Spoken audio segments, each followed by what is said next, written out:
Hi hello ನಮಸ್ತೆ ಎಲ್ಲರಿಗೂ ಇನ್ಫಾಮೀಡಿಯಾ ಜಗತ್ತು ಚಾನಲಿನ ಮತ್ತೊಂದು ವಿಡಿಯೋಗೆ ಸ್ವಾಗತ ಸುಸ್ವಾಗತ. ಸ್ನೇಹಿತರೆ, ಎಲ್ಲರೂ ಹೇಗಿದ್ದೀರಾ? ಎಲ್ಲರೂ ಚೆನ್ನಾಗಿದ್ದೀರಾ ಅಂದ್ಕೊಂಡಿದ್ದೀನಿ. ನಾನು ಕೂಡ ತುಂಬಾ ಚೆನ್ನಾಗಿದ್ದೀನಿ. ಎಲ್ಲರೂ ಚೆನ್ನಾಗಿದ್ದೀರಾ ಅಂದ್ಕೊಂಡು ಭಾವಿಸ್ಕೊಂಡು ಇವತ್ತಿನ ಒಂದು ವಿಡಿಯೋನ ಶುರು ಮಾಡಿಬಿಡೋಣ. ಇವತ್ತಿನ ಒಂದು ವಿಡಿಯೋದಲ್ಲಿ ಮೇ 1ರಂದು ಸ್ನೇಹಿತರೆ ಹುಣ್ಣಿಮೆ ಇದೆ, ಬುದ್ಧ ಹುಣ್ಣಿಮೆ ಸ್ನೇಹಿತರೆ. ಈ ಬುದ್ಧ ಹುಣ್ಣಿಮೆ ಮುಗಿದ ನಂತರ ಅಥವಾ ವೈಶಾಖ ಹುಣ್ಣಿಮೆ ಮುಗಿದ ನಂತರ ಸ್ನೇಹಿತರೆ ಸಿಂಹ ರಾಶಿಯವರು ಏನೆಲ್ಲ ಬದಲಾವಣೆಯನ್ನು ನೋಡಲಿದ್ದೀರಿ, ಯಾವುದರ ಬಗ್ಗೆ ಎಚ್ಚರಿಕೆ ವಹಿಸಬೇಕು ಅನ್ನೋದನ್ನ ಕಂಪ್ಲೀಟಾಗಿ ಸಿಂಹ ರಾಶಿಯವರಿಗೆ ಇದೇ ವಿಡಿಯೋದಲ್ಲಿ ತಿಳಿಸ್ಕೊಡ್ತಾ ಹೋಗ್ತೀನಿ. ಇದನ್ನೆಲ್ಲ ಕಂಪ್ಲೀಟಾಗಿ ತಿಳ್ಕೋಬೇಕು, ಸಣ್ಣ ಪುಟ್ಟ ಪರಿಹಾರಗಳನ್ನೆಲ್ಲ ಫಾಲೋಅಪ್ ಮಾಡಬೇಕು ಅಂದರೆ ಎಲ್ಲೂ ಕೂಡ ವಿಡಿಯೋನ ಸ್ಕಿಪ್ ಮಾಡಬಾರ್ದು. ಅಂದರೆ ವಿಡಿಯೋನ ಕಟ್ ಮಾಡಿ ಓಡಿಸ್ಕೊಂಡೋಗಿ ನೋಡ್ತೀನಿ ಅಂದರೆ ಫುಲ್ ಇನ್ಫಾರ್ಮೇಷನ್ ಅರ್ಥ ಆಗಲ್ಲ. ಸೊ ಹಾಗಾಗಿ ಎಲ್ಲ ವಿಡಿಯೋದಲ್ಲೂ ತಿಳಿಸ್ತಾ ಇರ್ತೀನಿ. ಮೊದಲಿಂದ ಕೊನೆ ತನಕ ವಿಡಿಯೋನ ವಾಚ್ ಮಾಡಿ. ವಿಡಿಯೋದಲ್ಲಿ ಒಳ್ಳೆ ಮಾಹಿತಿ ಸಿಕ್ಕಿದ್ದಲ್ಲಿ ತಪ್ಪದೆ ವಿಡಿಯೋಗೊಂದು ಲೈಕ್ ಕೊಟ್ಟು, ಇನ್ನೂ ನನ್ನ ಚಾನಲ್ನ ಸಬ್ಸ್ಕ್ರೈಬ್ ಮಾಡ್ಕೊಳ್ಳೋದನ್ನೇ ನೋಡ್ತಿದ್ರೆ ದಯವಿಟ್ಟು ಇನ್ಫಾಮೀಡಿಯಾಗೆ ಸಬ್ಸ್ಕ್ರೈಬ್ ಆಗಿ ನಿಮ್ಮ ಅಭಿಪ್ರಾಯಗಳನ್ನು ಕಮೆಂಟ್ ಬಾಕ್ಸಲ್ಲಿ ತಿಳಿಸ್ಬೋದು. ಓಂ ಶ್ರೀ ಮಹಾಲಕ್ಷ್ಮಿ ನಮಃ ಅಂತ ಕಮೆಂಟ್ ಮಾಡಿ. ಮಹಾಲಕ್ಷ್ಮಿಯ ಅನುಗ್ರಹದಿಂದ ನಿಮ್ಮ ಜೀವನದಲ್ಲಿರುವಂತಹ ಕಷ್ಟಗಳು, ಸಮಸ್ಯೆಗಳು, ಅಡಚಣೆಗಳು ಎಲ್ಲವೂ ಕೂಡ ಸಂಪೂರ್ಣವಾಗಿ ನಿವಾರಣೆಯಾಗಿ ಉನ್ನತ ಆರೋಗ್ಯವನ್ನು ಪ್ರತಿಯೊಬ್ಬರು ಪಡೆದುಕೊಳ್ಳಿ ಅಂತ ಕೇಳ್ಕೊತಾ ವಿಡಿಯೋದ ಕಡೆ ಗಮನ ಕೊಟ್ಬಿಡೋಣ. ಸ್ನೇಹಿತರೆ, ಈ ಅದೃಷ್ಟ ರಾಶಿ ನಿಮ್ಮ ಕುಟುಂಬದಲ್ಲಿ, ನಿಮ್ಮ ಸ್ನೇಹಿತರಲ್ಲಿ ಇದ್ದರೆ ದಯವಿಟ್ಟು ಅವರಿಗೆ ವಿಡಿಯೋವನ್ನು ಶೇರ್ ಮಾಡಿ. ನಿಮ್ಮ ಕಡೆಯಿಂದ ಅದೃಷ್ಟದ ಭವಿಷ್ಯವನ್ನು ಅವರು ಕೂಡ ತಿಳ್ಕೊಂಡಂಗಾಗುತ್ತೆ. ಓಕೆ, ಯಾರೆಲ್ಲ ಸಬ್ಸ್ಕ್ರೈಬ್ ಮಾಡ್ಕೊಂಡಿದ್ದೀರಾ ಅವ್ರಿಗೆ ಮತ್ತೊಮ್ಮೆ ಥ್ಯಾಂಕ್ ಯು ಸೋ ಮಚ್ ಅಂತ ಹೇಳ್ತಾ ವಿಡಿಯೋದ ಕಡೆ ಗಮನ ಕೊಟ್ಬಿಡೋಣ.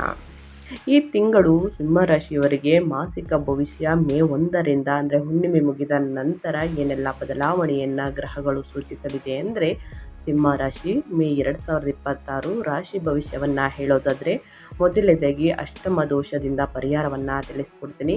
ಮೇ ತಿಂಗಳಲ್ಲಿ ಯೋಗಕಾರಕನಾದ ಕುಜನು 8ನೇ ಮನೆಯನ್ನು ತೊರೆದು 9ನೇ ಮನೆಗೆ ಭಾಗ್ಯದ ಸ್ಥಾನಕ್ಕೆ ಪ್ರವೇಶಿಸುವುದರಿಂದ ಅಲ್ಲಿಯವರೆಗೆ ಇದ್ದ ಅಡೆತಡೆಗಳು, ಆರೋಗ್ಯದ ಸಮಸ್ಯೆಗಳು ಮಾಯವಾಗುತ್ತವೆ. ಅದೃಷ್ಟ ಒಲಿಯಬಹುದು ಸಿಂಹರಾಶಿಯವರಿಗೆ. ಇನ್ನು ವೃತ್ತಿಯಲ್ಲಿ ಉನ್ನತ ಮಟ್ಟ ಸ್ನೇಹಿತರೆ, ಲಗ್ನಾಧಿಪತಿಯಾದ ಸೂರ್ಯನು ಕರ್ಮದ ಸ್ಥಾನವಾದ 10ನೇ ಮನೆ ಋಷಭಕ್ಕೆ ಪ್ರವೇಶಿಸುವುದರಿಂದ ನಿಮ್ಮಲ್ಲಿ ನಾಯಕತ್ವದ ಗುಣಗಳು ಹೆಚ್ಚಾಗುತ್ತವೆ. ಕಚೇರಿಯಲ್ಲಿ ಅಸಾಧಾರಣ ಅಧಿಕಾರ ಲಭಿಸುತ್ತದೆ. ಇನ್ನು ಆರ್ಥಿಕ ಲಾಭಗಳು, ಹಣಕಾಸಿನಲ್ಲಿ ಧನ ಲಾಭಗಳನ್ನು ನೋಡಲಿದ್ದೀರಿ. ಯಾವ ಮುಖಾಂತರ ಅಂದರೆ, ಲಾಭದ ಸ್ಥಾನದಲ್ಲಿ 11ನೇ ಮನೆಯಲ್ಲಿ ಗುರು ಮತ್ತು ಶುಕ್ರರ ಸಂಯೋಗವು ವ್ಯಾಪಾರ ಮತ್ತು ಆರ್ಥಿಕ ಕ್ಷೇತ್ರಗಳಲ್ಲಿ ಅದ್ಭುತವಾದ ಲಾಭಗಳನ್ನು, ಆಸೆಗಳನ್ನು, ಈಡೇರಿಕೆಯನ್ನು ನೀಡುತ್ತದೆ. ಒಟ್ಟಾರೆಯಾಗಿ ಸ್ನೇಹಿತರೆ, ಏನೆಲ್ಲ ಬದಲಾವಣೆಯನ್ನು ಸಿಂಹರಾಶಿಯವರು ಹುಣ್ಣಿಮೆ ಮುಗಿದ ನಂತರ ಏನೆಲ್ಲ ಬದಲಾವಣೆಗಳನ್ನು ಗ್ರಹಗಳು ಸೂಚಿಸಲಿದೆ ಅಂದರೆ, ಸಿಂಹರಾಶಿಯವರಿಗೆ ಮೇ 2026 ಅತ್ಯಂತ ಉತ್ಸಾಹಭರಿತ ಹಾಗೂ ಸಂತೋಷಕರ ಮಾಸವೆಂದು ಹೇಳಬಹುದು. ಅಷ್ಟಮ ಸ್ಥಾನದಲ್ಲಿ 8ನೇ ಮನೆಯಲ್ಲಿ ಸಂಚರಿಸುತ್ತಿರುವಂತಹ ಶನಿಯಿಂದಾಗಿ ನೀವು ಎದುರಿಸುತ್ತಿರುವಂತಹ ಮಾನಸಿಕ ಮತ್ತು ದೈಹಿಕ ಒತ್ತಡಗಳು ಈ ತಿಂಗಳುಗಳಲ್ಲಿ ಬಹಳಷ್ಟು ದೂರವಾಗುತ್ತವೆ. ಮುಖ್ಯವಾಗಿ ಸ್ನೇಹಿತರೆ, ಭಾಗ್ಯಾಧಿಪತಿಯಾದ ಕುಜನು ಸ್ವಕ್ಷೇತ್ರವಾದ ಮೇಷಕ್ಕೆ ಪ್ರವೇಶಿಸುವುದು, ಅನಂತರ ಮೇ ತಿಂಗಳ ದ್ವಿತೀಯಾರ್ಧದ ನಂತರ ನಿಮ್ಮ ರಾಶಿಯ ಅಧಿಪತಿ ಸೂರ್ಯನು ದಶಮ ಸ್ಥಾನದಲ್ಲಿ ಅಂದರೆ 10ನೇ ಮನೆಯಲ್ಲಿ ದಿಗ್ಬಲವನ್ನು ಹೊಂದುವುದು ನಿಮ್ಮನ್ನು ವಿಜಯದ ಪಥದಲ್ಲಿ ಮುನ್ನಡೆಸುತ್ತವೆ. ತಿಂಗಳ ಪ್ರಥಮಾರ್ಧದಲ್ಲಿ ಸ್ವಲ್ಪ ಎಚ್ಚರಿಕೆ ಅಗತ್ಯವಿದ್ದರೂ ದ್ವಿತೀಯಾರ್ಧದಲ್ಲಿ ನಿಮ್ಮದೇ ಮೇಲ್ಗೈ ಆಗುತ್ತದೆ ಅಂತಲೇ ಹೇಳಬಹುದು. ಹುಣ್ಣಿಮೆ ಮುಗಿದ ನಂತರ ಸ್ನೇಹಿತರೆ ಸ್ವಲ್ಪ ಎಚ್ಚರಿಕೆಯಿಂದ ಇರಿ. ನಂತರ 15ನೇ ತಾರೀಕು ನಂತರ ಮೇ 15ರ ನಂತರ ನಿಮ್ಮದೇ ಮೇಲ್ಗೈ ಆಗುತ್ತದೆ. ಇದು ಒಟ್ಟಾರೆಯಾಗಿ ಸಿಂಹರಾಶಿಯವರು ನೋಡಲಿರುವಂತಹ ಭವಿಷ್ಯ ಅಂತಲೇ ಹೇಳಬಹುದು. ಇನ್ನು ಗ್ರಹಗಳ ಸಂಚಾರ, ಮೇ ತಿಂಗಳಲ್ಲಿ ಸಿಂಹರಾಶಿಯವರಿಗೆ ಪ್ರಮುಖ ಗ್ರಹ ಸಂಚಾರಗಳು ಮತ್ತು ಅವುಗಳ ಅಧಿಪತ್ಯಗಳ ಬಗ್ಗೆ ಹೇಳೋದಾದರೆ, ಅದರ ಪ್ರಭಾವಗಳ ಬಗ್ಗೆ ಹೇಳೋದಾದರೆ ಸಿಂಹರಾಶಿಯವರು ಏನೆಲ್ಲ ಬದಲಾವಣೆಯನ್ನು ನೋಡಲಿದ್ದೀರಿ ಅಂದರೆ, ಹುಣ್ಣಿಮೆ ಮುಗಿದ ನಂತರ ಅಂದರೆ ವೈಶಾಖ ಹುಣ್ಣಿಮೆ ಮುಗಿದ ನಂತರ ಗ್ರಹ ಬಂದು ಕುಜ 4 ಮತ್ತು 9ನೆಯ ಅಧಿಪತಿಯಾಗಿರುವಂತಹ ಯೋಗಕಾರಕ ಕುಜ 9ನೇ ಮನೆಯಲ್ಲಿ ಸ್ವಕ್ಷೇತ್ರದಲ್ಲಿ ಸಂಚಾರವನ್ನು ಮಾಡುತ್ತಿದೆ. ಇದರ ಪ್ರಭಾವ ಹೇಗಿರಲಿದೆ ಅಂದರೆ, ಭಾಗ್ಯದ ಸ್ಥಾನದಲ್ಲಿ ಕುಜ, ಅದೃಷ್ಟದ ತಂದೆಯ ಮೂಲಕ ಲಾಭ, ಉನ್ನತ ಶಿಕ್ಷಣದಲ್ಲಿ ಯಶಸ್ಸು ಅಂತಲೇ ಹೇಳಬಹುದು. ಇನ್ನು ಸೂರ್ಯ 1ನೇ ಅಧಿಪತಿಯಾಗಿರುವ ಸೂರ್ಯ ಲಗ್ನಾಧಿಪತಿ 9ನೇ ಮನೆಯಲ್ಲಿ ನಂತರ ಸ್ಥಳಾಂತರಗೊಂಡು 10ನೇ ಮನೆಗೆ ಮೇ ತಿಂಗಳಲ್ಲಿ ಸ್ನೇಹಿತರೆ 9ರಲ್ಲಿ ದೈವಾನುಗ್ರಹ ಅಂತಲೇ ಹೇಳ್ಬೋದು. ಸೂರ್ಯ ಸ್ನೇಹಿತರೆ ದ್ವಿಗ್ಬಲ, ವೃತ್ತಿಯಲ್ಲಿ ಕೀರ್ತಿ, ಅಧಿಕಾರ, ಸರ್ಕಾರದ ಬೆಂಬಲ ಅಂತಲೇ ಹೇಳಬಹುದು. ಇನ್ನು ಬುಧ 2 ಮತ್ತು 11ನೇ ಮನೆಯ ಅಧಿಪತಿಯಾಗಿರುವ ಬುಧ 9ನೇ ಮನೆಯಿಂದ 10ನೇ ಮನೆಗೆ ಸ್ಥಳಾಂತರಗೊಂಡು ಮೇ ತಿಂಗಳಲ್ಲಿ ಸ್ನೇಹಿತರೆ ಸೂರ್ಯನೊಂದಿಗೆ ಬುಧ ನಿತ್ಯ ಯೋಗ ಸಂವಹನದ ಮೂಲಕ ವೃತ್ತಿಯ ಲಾಭಗಳು ಅಂತಲೇ ಹೇಳಬಹುದು. ಇನ್ನು ಶನಿ 6 ಮತ್ತು 7ನೇ ಮನೆಯ ಅಧಿಪತಿಯಾಗಿರುವ ಶನಿ 8ನೇ ಮನೆಯಲ್ಲಿ ಮೀನಾದಲ್ಲಿ ಯಥಾಸ್ಥಿತಿ ಸಂಚಾರವನ್ನು ಮಾಡುತ್ತಿದೆ. ಇದರ ಪ್ರಭಾವ ಹೇಗಿರಲಿದೆ ಅಂದರೆ ಅಷ್ಟಮ ಶನಿ ಪಾಲುದಾರಿಕೆಗಳಲ್ಲಿ ಸವಾಲುಗಳು, ದೀರ್ಘಕಾಲೀನ ಕೆಲಸಗಳಲ್ಲಿ ನಿಧಾನ. ಇನ್ನು ಗುರು 5 ಮತ್ತು 8ನೇ ಮನೆಯ ಅಧಿಪತಿಯಾಗಿರುವ ಗುರು 11ನೇ ಮನೆಯಲ್ಲಿ ಸಂಚರಿಸುತ್ತಿದೆ. ಮಿಥುನದಲ್ಲಿ ಆರ್ಥಿಕ ಸ್ಥಿರತೆ, ಸಂತಾನದ ಮೂಲಕ ಆನಂದ, ಹಲವು ಆದಾಯದ ಮೂಲಗಳು. ಇನ್ನು ಶುಕ್ರ 3 ಮತ್ತು 10ನೇ ಮನೆಯ ಅಧಿಪತಿಯಾಗಿರುವ ಶುಕ್ರ 11ನೇ ಮನೆಯಲ್ಲಿ ಸಂಚರಿಸುತ್ತಿದೆ. ಲಾಭದ ಸ್ಥಾನದಲ್ಲಿ ಶುಕ್ರ ವಿಪರೀತ ಧನ ಲಾಭ, ಕಲಾಕ್ಷೇತ್ರದಲ್ಲಿ ಇರುವವರಿಗೆ ಅವಕಾಶಗಳು ಅಂತಲೇ ಹೇಳಬಹುದು. ಒಟ್ಟಾರೆಯಾಗಿ ಗ್ರಹಗಳ ಸಂಚಾರ ಮತ್ತು ಗ್ರಹಗಳ ಸ್ಥಾನ ಬದಲಾವಣೆಯಿಂದ ಸಿಂಹ ರಾಶಿಯವರು ಏನೆಲ್ಲ ಬದಲಾವಣೆಯನ್ನು ನೋಡಲಿದ್ದೀರಿ ಅಂತ ಒಟ್ಟಾರೆಯಾಗಿ ತಿಳಿಸ್ಕೊಟ್ಟಿದ್ದೀನಿ. ಇನ್ನು ಮುಂದಿನದಾಗಿ ಹೇಳೋದಾದರೆ ಸ್ನೇಹಿತರೆ ವೃತ್ತಿ, ವ್ಯಾಪಾರ, ವ್ಯವಹಾರದ ಬಗ್ಗೆ, ಉದ್ಯೋಗದ ಬಗ್ಗೆ ಹೇಳೋದಾದರೆ ಏನೆಲ್ಲ ಬದಲಾವಣೆಗಳನ್ನು ಗ್ರಹಗಳು ಸೂಚಿಸಲಿದೆ ಅಂದರೆ ವೃತ್ತಿ ಜೀವನ ಸಿಂಹ ರಾಶಿಯವರಿಗೆ ಈ ತಿಂಗಳು ಕೆರಿಯರ್ನಲ್ಲಿ ಅದ್ಭುತಗಳನ್ನು ಸೃಷ್ಟಿಸುತ್ತದೆ. ತಿಂಗಳ ಪ್ರಥಮಾರ್ಧದಲ್ಲಿ ಅಂದರೆ ಹುಣ್ಣಿಮೆ ಮುಗಿದ ನಂತರ ಲಗ್ನಾಧಿಪತಿಯಾದ ಸೂರ್ಯನು 9ನೇ ಮನೆಯಲ್ಲಿ ಉಚ್ಚ ಸ್ಥಿತಿಯಲ್ಲಿ ಇರುವುದರಿಂದ ಅದೃಷ್ಟ ನಿಮ್ಮ ಬೆನ್ನೇರುತ್ತದೆ. ಆದರೆ 8ನೇ ಮನೆಯಲ್ಲಿ ಶನಿ ಇರುವುದರಿಂದ ಸಹೋದ್ಯೋಗಿಗಳಿಂದ ಸಣ್ಣ ಪುಟ್ಟ ಅಸೂಯೆ ಎದುರಾಗುತ್ತದೆ. ಮೇ ದ್ವಿತೀಯಾರ್ಧದಲ್ಲಿ ಸೂರ್ಯ ಮತ್ತು ಬುಧ ಕರ್ಮದ ಸ್ಥಾನವಾದ ಅಂದರೆ 10ನೇ ಮನೆಯನ್ನು ವೃಷಭ ರಾಶಿಗೆ ಪ್ರವೇಶಿಸುತ್ತಿದ್ದಂತೆ ನಿಮ್ಮ ವೃತ್ತಿ ಜೀವನ ಉನ್ನತ ಮಟ್ಟ ತಲುಪುತ್ತದೆ. 10ನೇ ಮನೆಯಲ್ಲಿ ಸೂರ್ಯನು ದ್ವಿಗ್ಬಲವನ್ನು ಪಡೆಯುತ್ತಾನೆ. ಇದರಿಂದಾಗಿ ನಿಮ್ಮ ನಾಯಕತ್ವದ ಗುಣಗಳು ವೃದ್ಧಿಯಾಗುತ್ತವೆ. ಮೇಲಧಿಕಾರಿಗಳು ನಿಮ್ಮ ಕಾರ್ಯಕ್ಷಮತೆಗೆ ಮಾರು ಹೋಗುತ್ತಾರೆ. ಸರ್ಕಾರಿ ಉದ್ಯೋಗಿಗಳಿಗೆ ಅಥವಾ ಸರ್ಕಾರಿ ಕಾಂಟ್ರಾಕ್ಟ್ಗಳನ್ನು ಮಾಡುವವರಿಗೆ ಇದು ಸುವರ್ಣ ಕಾಲವಾಗಿರುತ್ತದೆ. ನಿಮಗೆ ಬರಬೇಕಾದ ಬಡ್ತಿಗಳು ಅಥವಾ ವರ್ಗಾವಣೆಗಳು ಈ ಸಮಯದಲ್ಲಿ ಯಾವುದೇ ಅಡೆತಡೆಗಳಿಲ್ಲದೆ ಪೂರ್ಣಗೊಳ್ಳುತ್ತವೆ. ಒಟ್ಟಾರೆಯಾಗಿ ನಿಮ್ಮ ವೃತ್ತಿ ಜೀವನದಲ್ಲಿ ಗ್ರಹಗಳ ಸಂಚಾರ ಮತ್ತು ಗ್ರಹಗಳ ಸ್ಥಾನ ಬದಲಾವಣೆಯಿಂದ ಏನೆಲ್ಲ ಬದಲಾವಣೆಯನ್ನು ಸಿಂಹರಾಶಿಯವರು ನೋಡಲಿದ್ದೀರಿ ಅಂತ ಒಟ್ಟಾರೆಯಾಗಿ ತಿಳಿಸ್ಕೊಟ್ಟಿದ್ದೀನಿ. ಇನ್ನು ವ್ಯಾಪಾರದ ಬಗ್ಗೆ ಹೇಳೋದಾದರೆ ವ್ಯವಹಾರದ ಬಗ್ಗೆ ಹೇಳೋದಾದರೆ ಅಷ್ಟಮ ಸ್ಥಾನದಲ್ಲಿ ಸ್ನೇಹಿತರೆ ಸಪ್ತಮ ಸ್ಥಾನದಲ್ಲಿ ವ್ಯಾಪಾರದ ಸ್ಥಾನ, ರಾಹು ಮತ್ತು ಸಪ್ತಮಾಧಿಪತಿಯಾದಂತಹ ಶನಿ ಅಷ್ಟಮದಲ್ಲಿ ಇರುವುದರಿಂದ ವ್ಯಾಪಾರ ಪಾಲುದಾರಿಕೆಗಳಲ್ಲಿ ಇನ್ನೂ ಸ್ವಲ್ಪ ಎಚ್ಚರಿಕೆ ಅಗತ್ಯ.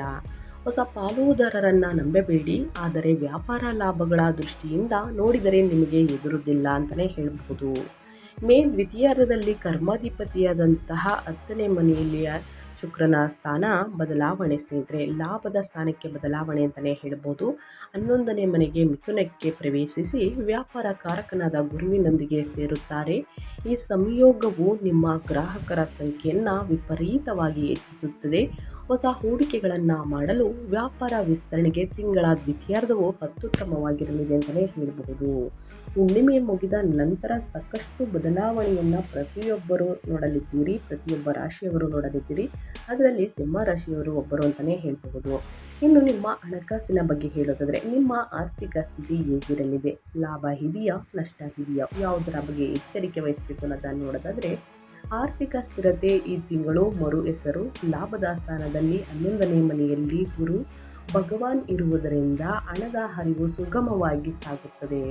ಇದರ ಜೊತೆಗೆ ಮೇ ದ್ವಿತೀಯಾರ್ಧದಲ್ಲಿ ಶುಕ್ರನು ಕೂಡ ಲಾಭದ ಸ್ಥಾನಕ್ಕೆ ಬರುವುದರಿಂದ ಧನ ಲಾಭ ಸ್ಥಾನಾಧಿಪತಿಗಳಾದ ಬುಧ, ಶುಕ್ರ, ಗುರು ಗ್ರಹಗಳ ಅನುಗ್ರಹ ನಿಮ್ಮ ಮೇಲಿರುತ್ತದೆ. ಷೇರು ಮಾರುಕಟ್ಟೆ, ಕಮಿಷನ್, ವ್ಯಾಪಾರಗಳು, ಕಲಾಕ್ಷೇತ್ರದಲ್ಲಿ ಮೂಲಕ ವಿಶೇಷ ಲಾಭಗಳನ್ನು ಗಳಿಸಲಿದ್ದೀರಿ. ಹಳೆಯ ಸಾಲಗಳನ್ನು ತೀರಿಸಿ ಆರ್ಥಿಕ ಸ್ವಾತಂತ್ರ್ಯವನ್ನು ಪಡೆಯುತ್ತೀರಿ. ಯಾವುದೇ ಪಾಲುದಾರಿಕೆಯಲ್ಲಿ ಒಪ್ಪಂದಕ್ಕೆ ಸಹಿ ಹಾಕಬೇಕು ಅಥವಾ ಸ್ನೇಹಿತರು ಹೊಸದಾಗಿ ವ್ಯಾಪಾರ ವ್ಯವಹಾರವನ್ನು ಶುರು ಮಾಡಬೇಕು, ಅದರ ಬಗ್ಗೆ ಮತ್ತಷ್ಟು ತಿಳ್ಕೋಬೇಕು ಅಂತಂದರೆ ಸ್ನೇಹಿತರೆ ಪರಿಣಿತರ ಸಲಹೆಗಳನ್ನು ತೆಗೆದುಕೊಳ್ಳಿ. ಯಾರನ್ನು ಕೂಡ ಕುರುಡರಾಗಿ ನಂಬೇಡಿ. ಸಿಂಹ ರಾಶಿಯವರು ದುಡುಕಿನ ನಿರ್ಧಾರಗಳನ್ನು ಕೂಡ ತೆಗೆದುಕೊಳ್ಬೇಡಿ, ಇದರಿಂದ ನಷ್ಟವನ್ನು ನೋಡಬೇಕಾಗುತ್ತದೆ.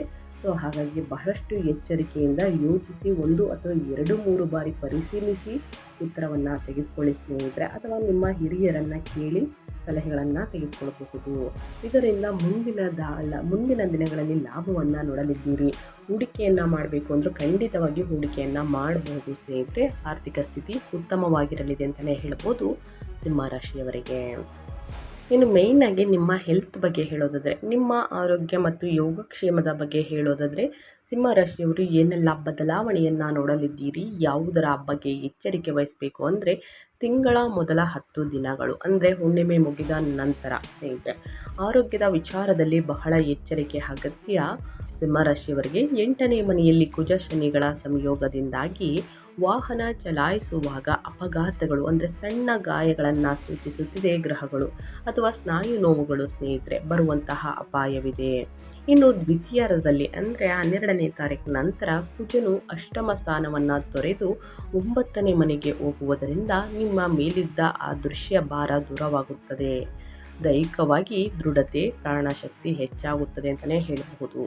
ಲಗ್ನದಲ್ಲಿರುವಂತಹ ಕೇತುವಿನಿಂದಾಗಿ ಆಗಾಗ ಏಕಾಂತವನ್ನು ಬಯಸುತ್ತೀರಿ. ಆಧ್ಯಾತ್ಮಿಕ ಮಾರ್ಗದ ಕಡೆಗೆ ಮನಸ್ಸು ಹರಿಯುತ್ತದೆ. ಬೆಳಗಿನ ಜಾವ ವ್ಯಾಯಾಮವನ್ನು ಮಾಡುವುದು ನಿಮ್ಮ ದೈಹಿಕ ಮಾನಸಿಕ ಆರೋಗ್ಯಕ್ಕೆ ಬಹಳ ಒಳ್ಳೆಯದು. ಯೋಗ, ಧ್ಯಾನ, ಮೆಡಿಟೇಷನನ್ನು ಮಾಡಿ ತಿನ್ನುವ ಆಹಾರದ ಪದ್ಧತಿ ಬಗ್ಗೆ ಎಚ್ಚರಿಕೆ ಇರಲಿ. ಸ್ವಲ್ಪ ವಿಶ್ರಾಂತಿಯನ್ನು ತೆಗೆದುಕೊಳ್ಳಿ, ಇದರಿಂದನೂ ಕೂಡ ಸಮಸ್ಯೆಗಳು ಕಡಿಮೆಯಾಗಲಿದೆ. ಇನ್ನು ವಾಹನವನ್ನು ಚಾಲನೆ ಮಾಡಬೇಕಾದ್ರೆ ಹುಣ್ಣಿಮೆ ಅಮಾವಾಸ್ಯೆಯಲ್ಲಿ ಸ್ನೇಹಿತರೆ ಅನಿವಾರ್ಯ ಇದ್ದರೆ ಮಾತ್ರ ವಾಹನವನ್ನು ಚಾಲನೆ ಮಾಡಿ. ತಡರಾತ್ರಿಯಲ್ಲೂ ಕೂಡ ವಾಹನ ಚಾಲನೆ ಮಾಡಬೇಕಾದ್ರೆ ಬಹಳಷ್ಟು ಎಚ್ಚರಿಕೆ ವಹಿಸಿ. ಅತಿ ವೇಗ ಒಳಿತಲ್ಲ ಸ್ನೇಹಿತರೆ, ಗಮನದಲ್ಲಿಟ್ಕೊಳ್ಳಿ. ಇನ್ನು ಕುಟುಂಬ ಮತ್ತು ವೈಯಕ್ತಿಕ ಸಂಬಂಧಗಳ ಬಗ್ಗೆ ಹೇಳೋದಾದರೆ, ಸಪ್ತಮ ಸ್ಥಾನದಲ್ಲಿರುವಂತಹ ರಾಹುವಿನಿಂದ ಜೀವ ಸಂಗಾತಿಯೊಂದಿಗೆ ಸಣ್ಣ ಪುಟ್ಟ ತಪ್ಪು ಗ್ರಹಿಕೆಗಳು ಬರಬಹುದು.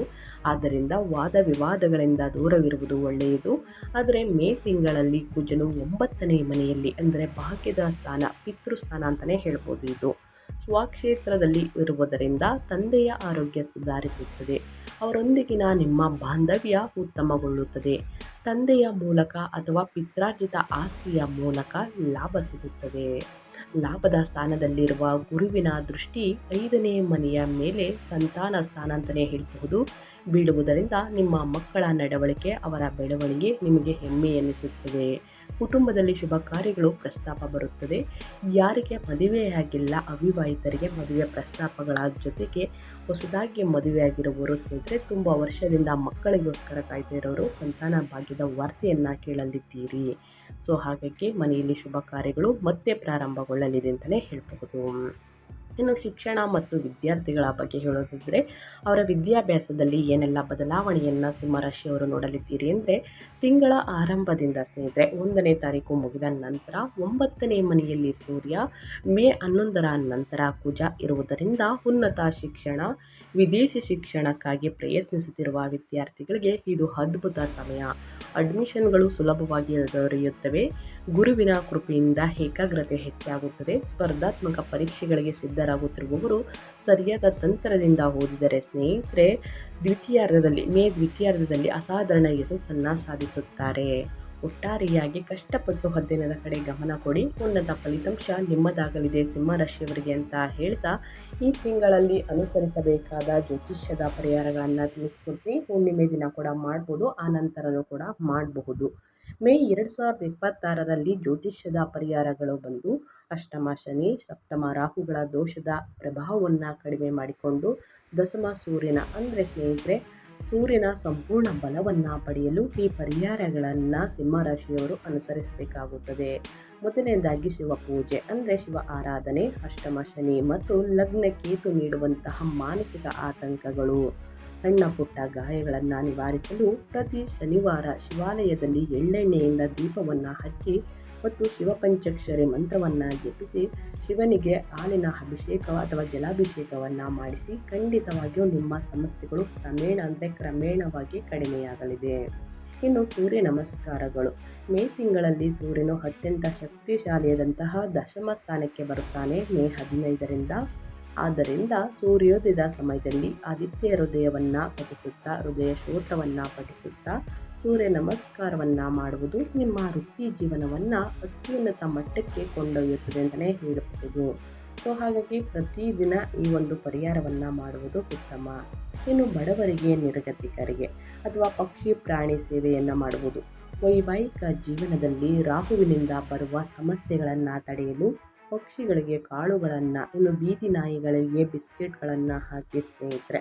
ಇದು ನಿಮ್ಮ ವೈವಾಹಿಕ ಜೀವನದಲ್ಲಿ ನೆಮ್ಮದಿಯನ್ನು ನೀಡುತ್ತದೆ. ಇದರ ಜೊತೆಗೆ ಬಡವರಿಗೆ ಮತ್ತು ನಿರ್ಗತಿಕರಿಗೆ ನಿಮ್ಮ ಕೈಯಲ್ಲಾದಷ್ಟು ಹಣ ಸಹಾಯವನ್ನು ಮಾಡುವುದು, ಅನ್ನದಾನ ಮಾಡುವುದು, ಬಟ್ಟೆ ದಾನ ಮಾಡುವುದು ಸ್ನೇಹಿತರೆ.